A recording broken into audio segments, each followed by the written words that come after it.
Good Italian, mate. Good afternoon. And you're in conversation with Orca Sound. I'm with Peter Vavaro, and we're going to talk about his wonderful get-together spot and restaurant, Smoke Meat Pete's, and his time listening to great music and playing great music. And so now, here's Peter. Hi, Peter. Right? I want to talk to you about Smoke Meat Pizza a bit, and what brought you to creating this wonderful restaurant. Give me a bit of the background.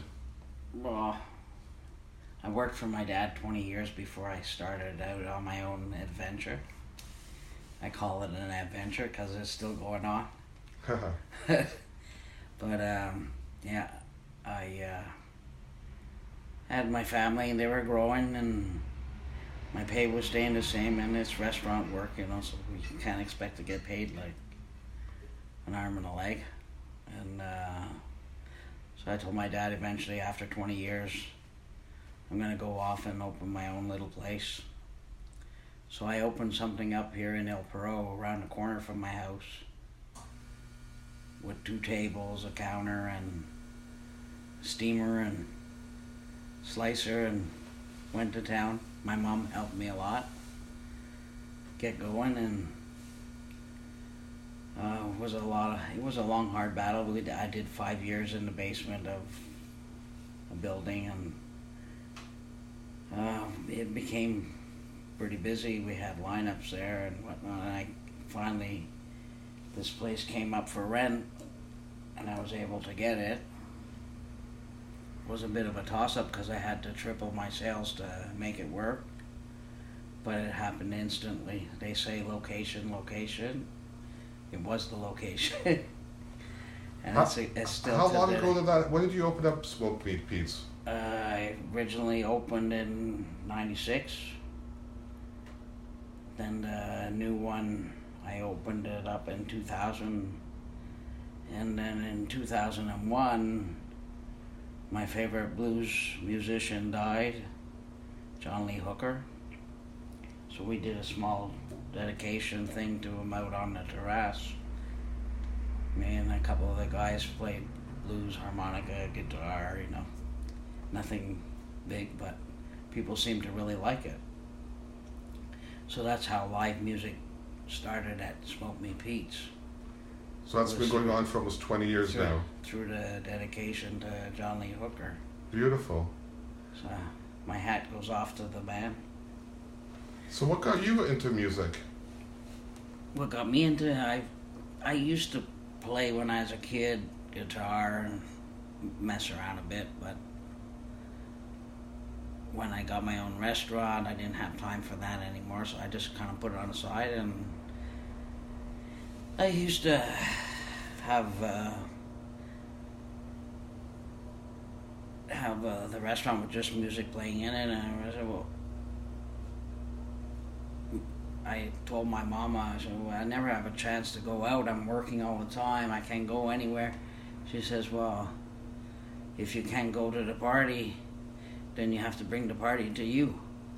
Great. So we started having more music at the restaurant, and it became a few nights a week. Then it became every day, and till today, and we still have music live 7 nights a week now. Do you have regulars that come back week after week or month after month? Definitely. Name some of the people that keep on coming back. The bands they're talking about? Yeah. Well, we have Little Bubba Blues Band. He's one of our favorites. And who's that? Who's that band? Do you remember? Well, I can't remember all their names, but... Is it a big band? No, they're 3 guys. Oh, okay. You have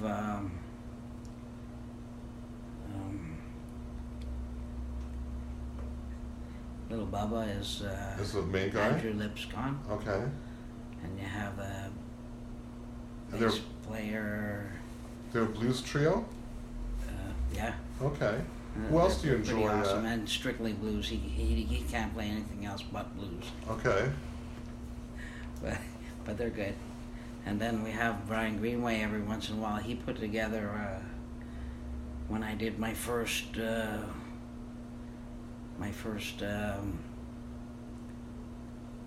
outdoor concert. He was he put together the Blues Bus Band. It's amazing.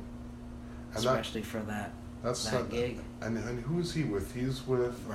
he was April Wine. Yeah, no, but also he plays with someone else from April Wine, I think, as well, right? Gary Moffat. Gary Moffat, and then there's another guy from Offenbach, I think, that plays in the band as well. I believe so. It's difficult keeping up with all the musicians that are coming in and out, I'm sure, you know? I'm not very good with names. Oh, me neither, I understand. But we have a nice bunch of people that come, though. What are some of your most memorable moments? Stephen Barry Blues Band. They're great. There.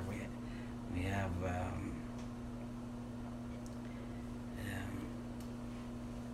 maybe some of the bands aren't as well known, but they always come there.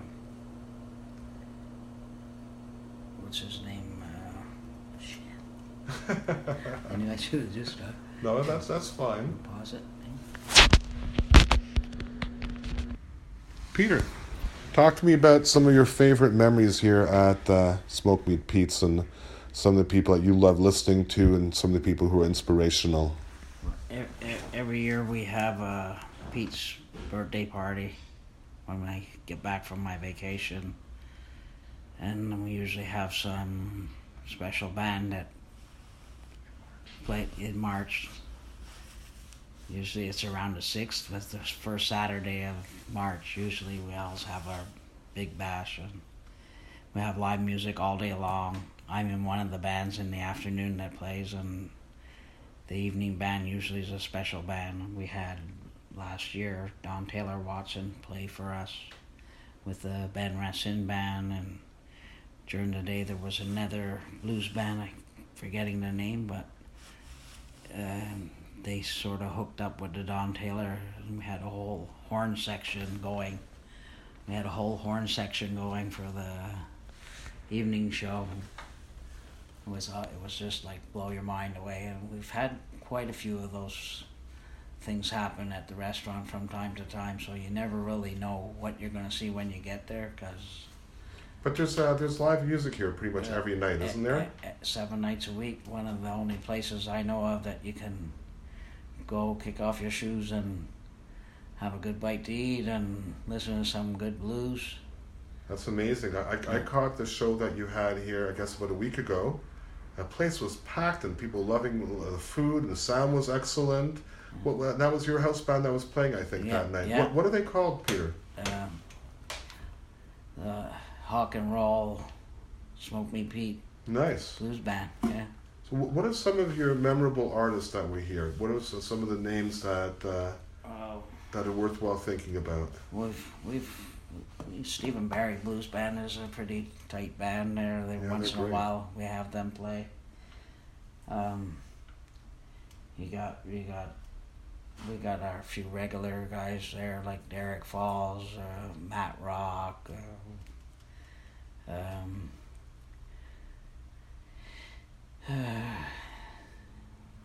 You mentioned Brian Greenway. Now, Brian Greenway. Is Brian Greenway confirmed with his blues bus for New Year's?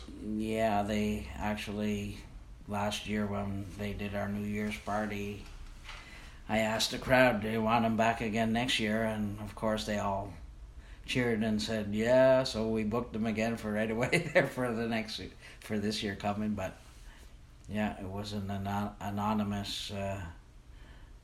Well, I think that with Brian Greenway and the rest of the guys in the band, I think it's going to be a huge draw. What better musical act can you watch New Year's than that? New Year's we usually do a reservation only, and the place is full. And the place is full, so if people want to get the reservations in early, that's better for them. When can they start putting in their reservations? Anytime. Wow! Yeah. Don't forget to call early if you want to come out for New Year's. Now, also, there was a contest. What was it, in 2014 for Best Smoked Meat? I know that you're a bit proud of this. Yeah. Tell me about what happened. It was something that my dad always tried to win. When I worked for my dad, he'd always come in second or third place or whatever from Schwartz, and he always wanted to beat them in a smoked meat contest, not because his smoked meat was any less better than Schwartz's, but it was something he wanted to win, you know, and he passed away and never was able to win it. But in 2014, I think he pulled a couple strings up there for me, and Smoked Meat Pete's beat Schwartz for the first time in history. Any restaurant ever beat Schwartz in a smoked meat contest, so that was quite the feat. Well, it's also quite amazing considering that Montreal is such a big smoked meat town, and to be on top of the heap is quite the honor, I think. Way to go! Congratulations on that. No, that was something special. You're mentioning, tell me some of the crazy memories that you have from some of the performances, including some of the crazy nights you might have had. They might have been in my drinking days. I don't drink anymore, but for good reason. Yeah. My health. But I can remember standing up on the stage and having two guys on each side of me, one guy on each side of me to make sure I didn't fall over while I was up there playing guitar or something. Wow. And so, Pete,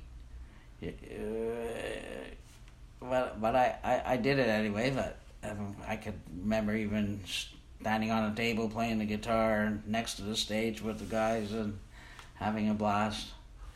But what kind of music do you enjoy listening to nowadays? I mostly just listen to blues, honestly. Maybe some old rock once in a while, Led Zeppelin song, but they're all sort of blues oriented, the ones I still listen to.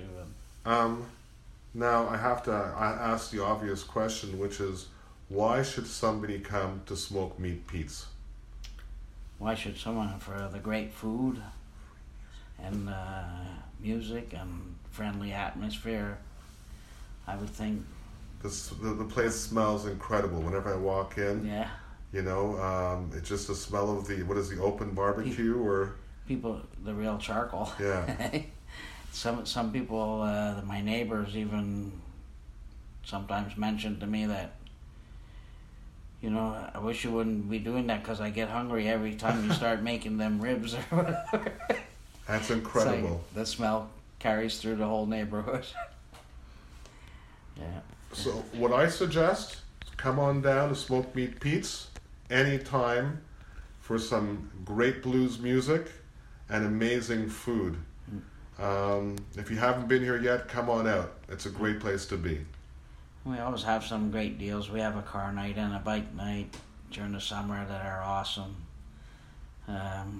Keep growing. We had something like 750 bikes show up on our last bike night of the year this year. It was quite something to see that many motorcycles all around the place. And when you come by and you haven't met Peter yet, come on by, say hi to him. He's always happy to meet everyone. Yeah. Thank you for the interview, Peter. I appreciate it. My pleasure, Ork.